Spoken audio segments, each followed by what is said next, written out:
December 17, 1944, 5:30 hours, Honsfeld, Belgium. The Tiger tank's engine coughed, sputtered, and finally went silent. SS Obersturmbannführer Joachim. Peiper slammed his fist against the turret hatch, the metallic clang echoing in the pre-dawn darkness. His driver, Unterscharführer Weber, tried desperately to restart the 700-horsepower Maybach engine. Nothing. The fuel gauge sat stubbornly on empty. From below, Hauptscharführer Weber's voice rose, tight with panic. The reserve tank is dry as well. Peiper climbed down from his command tank, boots crunching against the frozen Belgian soil. Around him stretched the most powerful armoured spearhead the Wehrmacht had assembled for Operation Wacht am Rhein, the Ardennes offensive. 67 tanks, 149 half-tracks, and nearly 5,000 of the Waffen-SS's best soldiers, paralyzed not by enemy fire, but by empty fuel tanks. Through the mist, Peiper spotted Honsfeld ahead, a critical American supply depot for the 99th Infantry Division. The Americans had fled so hastily they left fires burning in oil drums, coffee steaming in metal cups. And there, lined up like a gift from the god of war, stood thousands of American jerry cans. Peiper approached them slowly, almost reverently. His adjutant, Hauptsturmführer Hans Gruber, pried one open and inhaled high-octane American gasoline. Within moments, his men were frantically refueling their vehicles. Peiper walked among the stockpile, counting. The mathematics were staggering, nearly 50,000 gallons, enough to fuel his entire Kampfgruppe for the push to the Meuse River. Enough, perhaps, to change the course of the offensive. But as he stood among this bounty, watching German tanks drink American fuel, a grim realization crept over him like the fog itself. If the Americans could abandon such quantities without hesitation, what Germany would guard with entire divisions, then the war was already lost. 6 months earlier, in June 1944, Albert Speer, Hitler's armaments minister, had presented a report that should have ended all offensive operations. Allied bombing had destroyed Germany's synthetic fuel industry, the lifeblood of the Wehrmacht. Plants that produced 175,000 tons in April yielded just 5,000 by September. Facilities at Luna, Bleckhammer and Brex were down to less than 10% capacity. The numbers spelled certain defeat. In 1944, the United States produced 1.8 billion barrels of crude oil. Germany, including synthetic output and Romanian fields, managed just 33 million, less than 2% of American production. The Reich was trying to wage mechanized war with horse-drawn logistics, while America drowned its armies in petroleum. Major Friedrich Simon of Wehrmacht Logistics had calculated the Ardennes offensive required 4.5 million gallons to reach Antwerp. Hitler allocated 5 million. Only half actually arrived. The German High Command was betting the entire offensive on captured Allied fuel, a strategy that revealed weakness rather than strength. Meanwhile, the Americans had built a petroleum pipeline across France, Operation Pielto pipeline under the ocean, and the Red Ball Express, a massive truck convoy system delivering 12,500 tons of supplies daily. By December 1944, U.S. forces in Europe consumed 1.2 million gallons of fuel per day and still added reserves. Peiper was no fool. At 29, one of the Waffen-SS's youngest regimental commanders, holder of the Knight's Cross with oak leaves and swords, veteran of the Eastern Front. He knew fuel was more precious than ammunition. His Kampfgruppe was designated the Schwerpunkt, the decisive point of the offensive.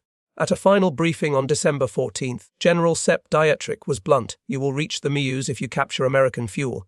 Without it, you will fail." The allocation for Kampfgruppe Peiper was 31,000 gallons, enough for 50 miles. The Meuse lay 65 miles away. Failure was built into the plan. On December 16th, the offensive began. Peiper issued strict orders: tanks in single file to conserve fuel, engines shut down during halts. Capturing American fuel depots was priority one. That same morning, Captain James Rose of the USS 43rd Tank Battalion received resupply 8,000 gallons. Third delivery this week. Storage tanks already full. The opening German artillery barrage consumed more shells in 2 hours than some earlier campaigns had in total, but shortages already showed. Peiper's column moved out late. Narrow, muddy Ardennes roads quickly clogged. At Lanzerath, 18 American reconnaissance troops held up his armoured column for nearly 10 hours. Tanks idled, burning precious fuel. By the time they reached Honsfeld at dawn on December 17th, they had covered just 20 miles and consumed 40% of their allocation. And yet Honsfeld was only a small forward depot. What Peiper found there, those endless pyramids of jerry cans, exceeded the monthly ration of a panzer division. But even this miraculous discovery came with bitter truths. The gasoline was so high octane it caused problems in temperamental German Maybach engines.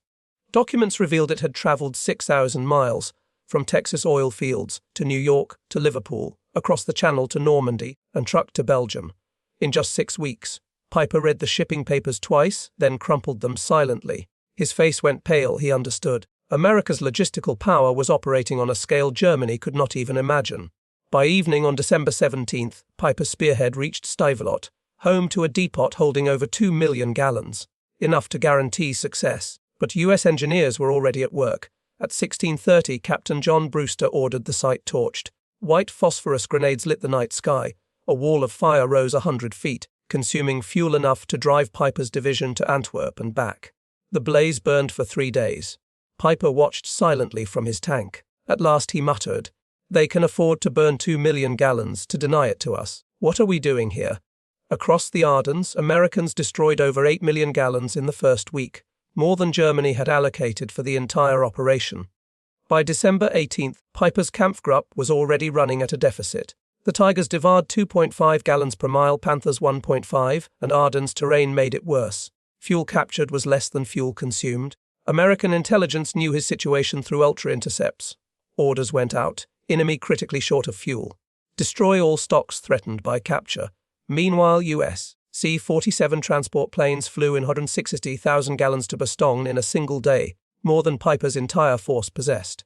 On December 19th at Stoumont, Peiper's tanks were abandoned not from combat losses, but empty tanks. He pooled the last 8,000 gallons, enough for one battle, or retreat, not both.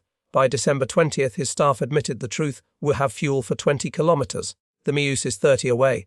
Peiper told them grimly, "Gentlemen, we are fighting an enemy who burns more fuel to deny us than we have for the entire offensive. What we captured at Honsfeld meant everything to us, but nothing to them. We cannot win." By December 21st, Peiper was surrounded near Le Gleize, his tanks immobile. American forces closing in had a daily allocation of 340,000 gallons. Peiper had perhaps 1,000 on the night of December 23rd. With clear skies bringing devastating Allied air attacks, Peiper abandoned his vehicles and escaped on foot. Of 119 tanks and assault guns, 39 remained, but all were destroyed for lack of fuel. Of 5,000 men, only 77 made it back. The truth was undeniable. The Germans had advanced 60 miles, captured depots, and committed atrocities like Malmedy, all in vain. They had discovered the scale of Allied abundance. Field Marshal Model, briefed on December 26th, read the numbers twice: 50,000 gallons captured at Honsfeld, 2 million burned at Stavelot, 8 million destroyed in the first week. He muttered, "We are not fighting the same war." Hitler refused to believe it, dismissing photos of the inferno as propaganda. But German soldiers understood. Letters home spoke of Americans washing clothes in gasoline, feeding chocolate to dogs, throwing away food and fuel as if infinite.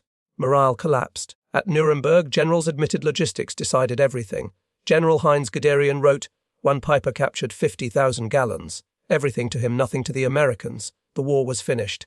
By 1944, America produced half the world's manufactured goods, an aircraft every 5 minutes, a ship daily, a tank every 7 minutes. Oil production dwarfed the Axis, 1.8 billion barrels versus Germany's 33 million. Industrial war was decided not by courage, but by numbers. December 24, 1944, as Peiper's men slipped away on foot, abandoning 39 tanks, 70 half-tracks, and 177 vehicles, the lesson crystallized. What seemed miraculous at Honsfeld, a jackpot of 50,000 gallons, was meaningless to an enemy who measured fuel not in gallons, but in oceans. As Peiper later admitted, since 1942, Germany measured defeat in liters. America measured victory in oceans. Today, a Tiger tank sits in Le Glaize's museum, its fuel gauge frozen on empty. A monument to the moment when tactical excellence met logistical reality and lost.